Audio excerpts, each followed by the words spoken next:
Sejarah baru.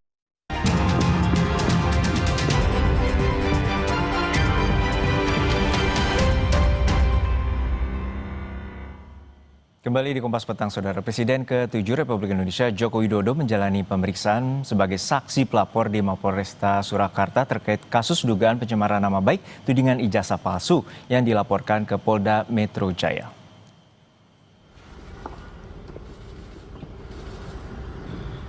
Jokowi tiba didampingi tim kuasa hukumnya. Dalam pemeriksaan kali ini, Jokowi membawa sejumlah dokumen termasuk ijazah asli miliknya. Mulai dari ijazah SD hingga ijazah S1 Fakultas Kehutanan Universitas Gadjah Mada atau UGM. Jokowi diperiksa secara bersamaan dengan 10 saksi lainnya soal kasus yang sama dan diperiksa di ruangan yang disiapkan khusus di Mapolresta Surakarta. Pemeriksaan kali ini merupakan penjadwalan ulang usai sempat ditunda atas permintaan Jokowi karena alasan kesehatan.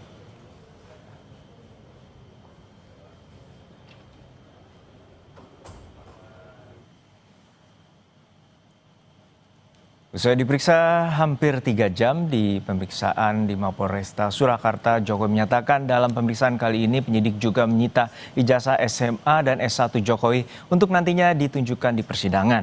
Dalam kasus ini penyidik Polda Metro Jaya juga memeriksa 10 saksi lainnya. Juga sudah dilakukan tadi penyitaan ijazah asli S1 dan SMA oleh penyidik. Dua ijazah aja Pak. Iya. Tadi juga bersama-sama ya dengan saksi-saksi yang lain yang juga diperiksa ada berapa? 11. Berapa? 11. 10 plus berapa? Pak, ini kan Plus saya berarti 11. Pak, izin Pak, ini kan naik ke penyidikan, gimana Pak perkembangan hukumnya? Ya, kita ikuti seluruh proses hukum, kita hormati seluruh proses hukum yang ada dan sampai nanti di pengadilan kita lihat ya. Gitu ya. Sementara itu, hari ini Roy Suryo CS menggelar deklarasi tolak kriminalisasi di Gedung Juang Menteng, Jakarta. Dalam deklarasi ini, Roy Suryo menyatakan keberatannya dengan pemeriksaan Jokowi di Mapolres Solo. Roy Suryo juga sudah bersurat ke Polda Metro Jaya untuk meminta gelar perkara khusus atas kasus dugaan pencemaran nama baik tudingan ijazah palsu Jokowi. Itu malah hadir di sebuah acara rame-rame teriak-teriak di atas mimbar. Ya, itu kan sama sekali tidak benar. Jadi artinya kami sangat berkeberatan dengan moda pemeriksaan cara gini. Polri gimana mau dicintai masyarakat kalau pemeriksaannya sangat subjektif semacam ini. Itu tanggapan saya. Yang jelas pemeriksaan di Solo ini membuat lari dari tanggung jawabnya untuk dia membawa ijazah aslinya dan kemudian ditunjukkan dan disita. Ya, kami arahkan kepada Wasidik di Polda Metro Jaya untuk membuat gelar perkara khusus di Polda Metro Jaya agar gelar perkaranya itu tidak mengulang gelar perkara yang ada pada Barreskrim yang itu mengulang kesalahan karena melakukan gelar perkara secara subjektif. Usai diperiksa selama 3 jam oleh penyidik Polda Metro Jaya di Mapolresta Solo, Jawa Tengah, Presiden ke-7 RI yang juga saksi pelapor kasus tudingan ijazah palsu, Joko Widodo menjelaskan apa saja yang didalami penyidik dalam pemeriksaannya hari ini. Jokowi menyebut salah satu materi pemeriksaan penyidik soal sosok Kasmujo sebagai dosen pembimbingnya. Jokowi menegaskan Kasmujo memang dosen pembimbingnya namun bukan dosen pembimbing skripsi. Mengenai Pak Insinyur Kasmujo sampaikan bahwa beliau itu adalah dosen pembimbing saya dan memang dosen pembimbing saya. Tapi untuk dosen pembimbing skripsi memang bukan Pak Kasmujo tapi Profesor Dr. Ahmad Sumitro. Ya, ini untuk lebih perjelas saja. Sebelumnya dosen Jokowi saat di Fakultas Kehutanan UGM Kasmujo telah membantah dirinya sebagai dosen pembimbing skripsi Jokowi karena saat itu statusnya masih menjabat sebagai asisten dosen. Saya itu dosennya, saya gurunya. Kalau bilang yang lain-lain itu bukan tidak mau jawab, tidak bisa menjawab. Waktu dia tahun 80 masuk, lulus 85, saya 83 aja masih 3B, 85 mau 86 baru 3 juta. Itu misalnya ngurusi mahasiswa, ngajar macam-macam itu harus ada pendampingan, masih asisten dosen. Sebelumnya, ahli digital forensik yang juga penudik ijazah palsu Jokowi, Rismon Sianipar, melaporkan Jokowi ke Polda DIY dengan tuduhan penyebaran berita bohong karena menyebut Kasmujo sebagai dosen pembimbingnya. Hari ini kita melaporkan Joko Widodo ya terkait dengan dugaan penyebaran berita bohong dan lainnya. Akhirnya ketika saya bertemu dan mewawancarai Pak Kasmujo di rumahnya di Pogung Kidul, saya mendapatkan jawaban yang mencengangkan bahwa Pak Kasmujo menyatakan di depan saya, ada itu di YouTube saya Bali G Academy, bahwa Pak Kasmujo bukan dosen pembimbing akademik maupun bukan pula dosen pembimbing skripsi. Nah, dari situlah kami menduga ada penyebaran berita bohong. Ahli hukum pidana Abdul Fikar Hajar menilai proses hukum terhadap laporan kasus ijazah palsu berlarut-larut sehingga menimbulkan ketidakpastian hukum. Karena hingga hari ini penyidik Polda Metro Jaya belum menetapkan tersangka walaupun telah menaikkan kasus ini ke tahap penyidikan. Kan sampai hari ini kepolisian atau penegak hukum belum menetapkan siapa yang akan didudukan sebagai tersangka atau yang bertanggung jawab terhadap perbuatan yang kemudian menimbulkan bagaimanapun juga menimbulkan kehebohan di dalam masyarakat. Dan ini menurut saya sebuah pelanggaran hukum. Nah, karena itu saya kira penegak hukum dalam hal ini baik kepolisian maupun umpamanya kejaksaan kalau dilihat sebagai tindak pidana khusus seharusnya sudah menentukan siapa tersangkanya supaya duduk persoalannya menjadi jelas. Jokowi telah melaporkan kasus pencemaran nama baik atas tudingan ijazah palsu ke Polda Metro Jaya sejak Mei lalu. Hampir 3 bulan berlalu, penyidik Polda Metro Jaya baru menaikkan status kasus ini ke tahap penyidikan tanpa menetapkan siapa tersangka dalam kasus ini. Tim Liputan, Kompas TV.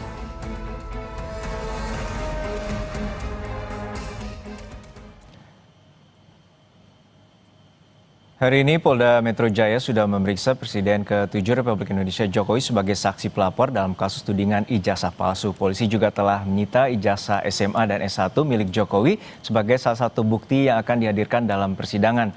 Lantas, apakah penyidik Polda Metro Jaya akan segera menetapkan status para terlapor, salah satunya Roy Suryo, sebagai tersangka? Kita akan bahas bersama Wakil Ketua Umum Projo, Bang Freddy Damanik. Selamat petang, Bang Freddy. Dan juga pengacara Roy Suryo dan juga koordinator advokasi anti kriminalisasi Mas Ahmad Konzinudin. Ya. Selamat petang Mas Ahmad, semoga sehat selalu Bapak-Bapak. Untuk saat pertama kami akan menanyakan langsung ke Mas Ahmad. Mas Ahmad, bahwa Anda menyatakan bahwa polisi harus menyita dari ijazah Jokowi, dan saat ini hari ini setelah diperiksa 3 jam polisi menyita ijazah dari Jokowi. Lalu tuntutan apa lagi terhadap polisi sebelum nantinya pada saat ini tahap penyidikan telah dilakukan oleh pihak kepolisian? Yang pertama tentu saja ini adalah tahapan yang baik, artinya ijazah tadi tidak lagi ada pada kewenangan Saudara Joko Widodo, sehingga hukum nanti yang bisa mendelegasikan kewenangan itu kepada pihak-pihak yang punya kepentingan untuk bisa melihatnya. Dan kami tentu belum begitu saja percaya sepanjang belum ada rilis resmi dari Kabid Humas Polda Metro Jaya berkaitan dengan hasil dari pemeriksaan Saudara Jokowi hari ini. Dan yang kedua, kami juga akan konfirmasi ketika klien kami nanti diperiksa untuk bisa ditunjukkan kepada pihak-pihak yang diperiksa, karena biasa saja dalam pemeriksaan biasanya penyidik akan menunjukkan dokumen, dan terhadap dokumen itulah nanti para terperiksa akan memberikan keterangan komentar berkaitan dengan keabsahan dari ijazah tersebut. Jadi harapan kami nanti penyidik bisa melakukan tindakan, ditunjukkan kepada saksi, tetap saksi dulu kan, karena terlapor baru saksi, dokumen ijazah asli Jokowi, nah baru bisa menjawab pertanyaan-pertanyaan seputar hasil analisa dan penelitian terkait ijazah. Itu yang pertama. Yang kedua, saya justru ada anomali yang perlu saya komentari dari proses pemeriksaan Saudara Joko Widodo di Solo. Karena kalau kita bicara tentang keadilan, harusnya dia juga diperiksa di Polda Metro Jaya. Oke lah, secara objektif ada dasar pasal 113 KUHP yang memungkinkan bagi penyidik untuk mendatangi Saudara Jokowi. Tapi kan sebelumnya sudah ditentukan bahwa alasannya adalah karena sakit. Pertanyaannya, kenapa kalau untuk urusan PSI Jokowi bisa hadir, tetapi tidak bisa datang kemarin ke Polda sudah Metro Jaya? Dibantah oleh pengacara Jokowi bahwa tidak sakit, tapi ada perhalangan. Saya justru mendapat keterangan di sebuah forum menyatakan ada surat dari keterangan dokter sakit, begitu. Yang kedua, Saudara Jokowi juga melakukan tindakan plesir ya ke Bali, informasinya begitu. Jadi ini sebuah tindakan yang tidak equal, dan ini bisa disebut sebagai ketidakadilan hukum karena perlakuan berbeda terhadap klien kami. Klien kami Rismon Hasiolan itu dari Bali jauh-jauh datang dipanggil ke Polda Metro Jaya, ongkos tanggung sendiri. Giliran saudara Jokowi, dan tempatnya tadi mewah sekali loh. Saya dapat justru dari Tribun Solo. Tempatnya itu tempat yang nyaman, bukan kursi dingklik ya untuk periksa yang tidak ada sandaran. Tentu perlakuan ini patut kita persoalkan, kita pertanyakan. Persoalan substansi di sini tentu Anda ada tuntutan untuk gelar perkara terbuka? Ya, dan kami kan sudah mengajukan ke Kabak Wasidik, bukan Bareskrim, sekarang Polda Metro Jaya, untuk mengadukan apa yang disebut dengan gelar perkara khusus. Kan objektif saja.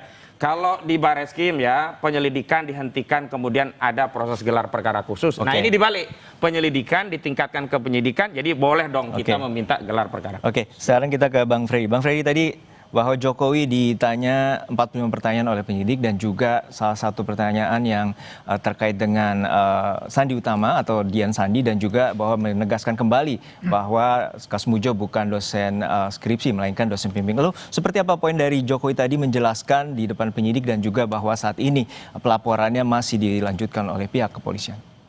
Ya, jadi kan Pak Jokowi sudah mengatakan bahwa itu hanya banyak mengulang review dari penyelidikan. Kemudian ada tambahan Dian Sandi. Nah itu kan sebetulnya penyidik itu strategi penyidik ya. Karena berkembang, terus berkembang termasuk di media. Saya rasa penyidik juga mengikuti ya informasi-informasi di media. Ya yang mengatakan misalnya Rosyuro dan kawan-kawan katakanlah tanda kutip ada juga di media mengkambing hitamkan Dian Sandi. Dokumen itu diambil dari Dian Sandi, maka penyidik perlu menanyakan itu kepada Pak Jokowi, mengkonfirmasi itu. Benar tidak, ada tidak hubungan Dian Sandi dengan Pak Jokowi, ada tidak Pak Jokowi meminta, menyuruh atau memerintahkan, ternyata tidak ada. Jadi itu perlu diklarifikasi, perlu dijawab Pak Jokowi dalam proses penyidikan. Saya rasa ya ini sudah proses, sudah berjalan. Dari saya pertama minggu kemarin, ini minggu kedua. Ya, ini minggu kedua, dan itu bersamaan dengan 10 saksi segala macam. Itu memang bagian proses penyidikan yang sedang berjalan. Kita kemudian nanti ya ada ahli lagi, ada lagi namanya dari lembaga-lembaga terkait. Nah setelah itulah nanti mungkin kliennya Bung Ahmad atau Rosyuro dan kawan-kawan sebagai terlapor atau terduga ya nanti diperiksa. Itulah prosesnya, yang mekanisme yang biasa dalam proses penyidikan.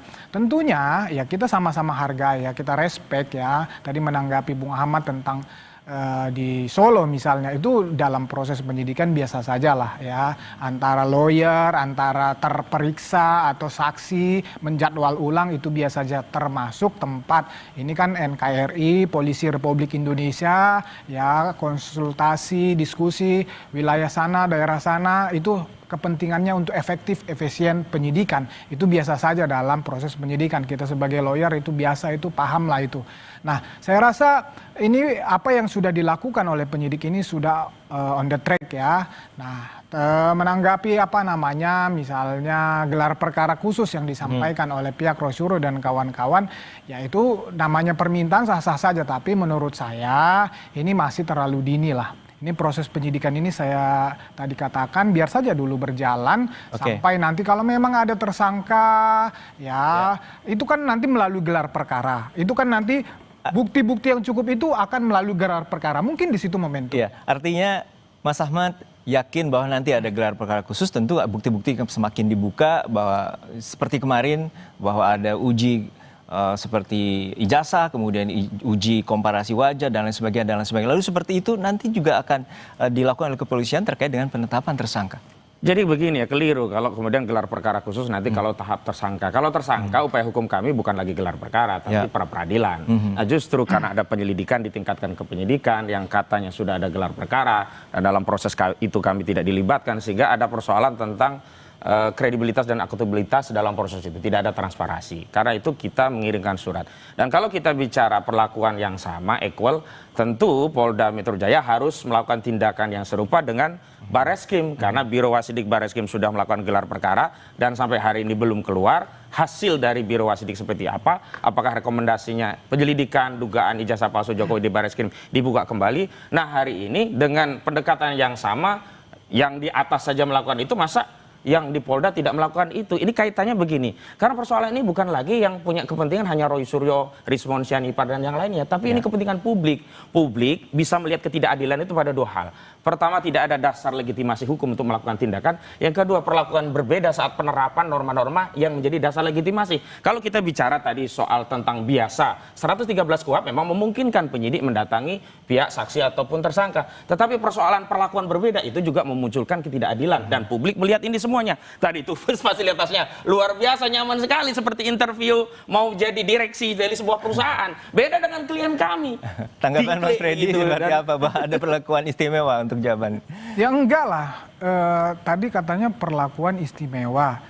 Kita belum mendengar di publik, misalnya Rismon pengen meriksa di Balige misalnya kan, atau Rismon ini satu kampung saya nih, di Siantar katanya dia, sama saya, atau dia pengen periksa di Siantar katanya. Enggak ada, belum ada. Setidaknya ya kalau itu nanti ya misalnya Roy Suryo minta periksa di Jogja dengan alasan yang bisa diterima oleh penyidik, ya kemudian disampaikan di publik, baru kita lihat Coba nanti akan kami uji perlakuan yang berbeda. Setidaknya kita publik kita kasih pencerahan dong ya. Setidaknya fakta yang kita bicarakan. Tetapi sekali lagi saya sampaikan tadi 113 memungkinkan itu. Kemudian ini dalam kerangka NKRI, penyidik ini Polri, Polisi Republik Indonesia, itu biasa di Perkap juga ada itu, dalam Perkap efisiensi penyidik efektif itu bisa dilakukan, itu biasa saja dalam proses penyidikan. Iya, terkait dengan perlakuan istimewa tadi, tapi juga kita beralih ke soal tadi gelar perkara khusus telah dilakukan di Bareskrim, dan Bareskrim belum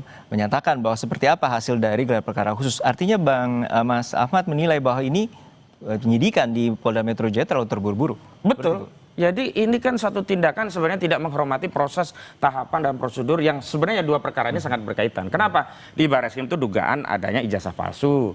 Di Polda itu dugaan pencemaran dan juga fitnah terkait ijazah palsu. Tidak mungkin ada kasus ijazah palsu itu dianggap sebuah pencemaran atau itu fitnah sebelum dibuktikan ijazah ini palsu atau tidak dalam dugaan ijazah palsu. Sementara terakhir, hasil penyelidikan dari Bareskrim Mabes Polri yang diumumkan oleh Johandani Rojorpuro itu sedang dikoreksi, sedang diteliti oleh Biro Wasidik dan hasilnya belum keluar. Nah, saya justru curiga jangan-jangan hasilnya udah ada pesanan, keluar juga sama, jadi nggak perlu nunggu-nunggu dari Biro Wasidik, toh akhirnya juga akan dihentikan sehingga di Polda ini bisa jalan. Nah, saya pikir begini loh, agar menghilangkan praduga publik harusnya urutan tahapan itu jangan loncat-loncat, jangan keburu-buru, ya harusnya tunggulah pengumuman dulu. Kalau kami sih menyatakan paling tidak harus ada putusan pengadilan yang berkekuatan hukum tetap yang menetapkan ijazah ini asli. Tapi paling tidak kalaupun itu tidak, tunggu dulu lah Biro Wasidik umumkan hasilnya. Bila gitu nanti loh. penyidik ini juga akhirnya menetapkan status tersangka terhadap 12 nama yang terlapor, itu seperti apa? Akan lakukan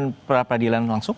Itu yang akan kami pertimbangkan nanti, tentu kami tidak berandai-andai. Yang jelas hari ini kami penting untuk mengedukasi publik tentang kasus ini yang dijalankan secara tidak equal. Jadi ada disparitas ya, perlakuan terhadap klien kami, warga negara biasa dengan Saudara Joko Widodo yang sebenarnya warga negara biasa-biasa juga. Makanya tadi kami saat deklarasi di Gedung Juang kami menegaskan kami tangkap poinnya. Semua orang harus berkesempatan. Bang Freddy, apa tanggapan terakhir ya agar kasus ini bisa Equal kok, nggak ada disparitas. Bahkan klien Iya, Bang Roy sekalian kalau mau diminta di Jogja silahkan. Ya, gitu ya. Iya, nanti kalau nah ini kemudian ini TPUA beserta Roy Suryo dan kawan-kawan diantaranya, setahu saya juga ada yang nggak hadir kok.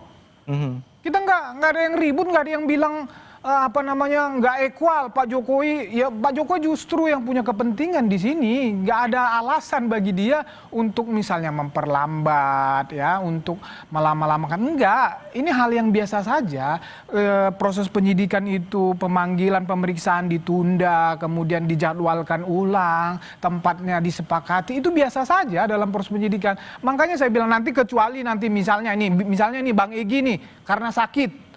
Ya, ada surat dokter, kemudian penyidik memaksa harus diperiksa di Polda Metro Jaya. Publik bisa melihat itu. Nanti TPU bisa bicara, kan begitu. Jadi so far sih saya lihat masih profesional. Ya, jadi kita tunggu saja. Kemudian menanggapi tadi gelar khusus misalnya. Ya, jadi di dalam hukum itu ya sampai ada keputusan yang terbaru itu baru membatalkan putusan yang lama. Ini belum ada, artinya masih berlaku yang hasil penyelidikan yang pertama. Baik, kita nantikan pengusutan tuntas dari pihak kepolisian, baik dari 2 kasus ini, dan kita akan nantikan bagaimana polisi terkait. Dan kita akan uji apakah mau ke Jogja atau ke Bali begitu ya. Dan itu apakah ada perlakuan khusus dan equal bagi semuanya. Terima kasih Bapak-Bapak. Sama-sama. Freddy Damanik, Ketum Projo, dan juga Mas Ahmad Kozidin, ada pengacara Roy Suryo. Dan saudara, usai jeda 2 pekan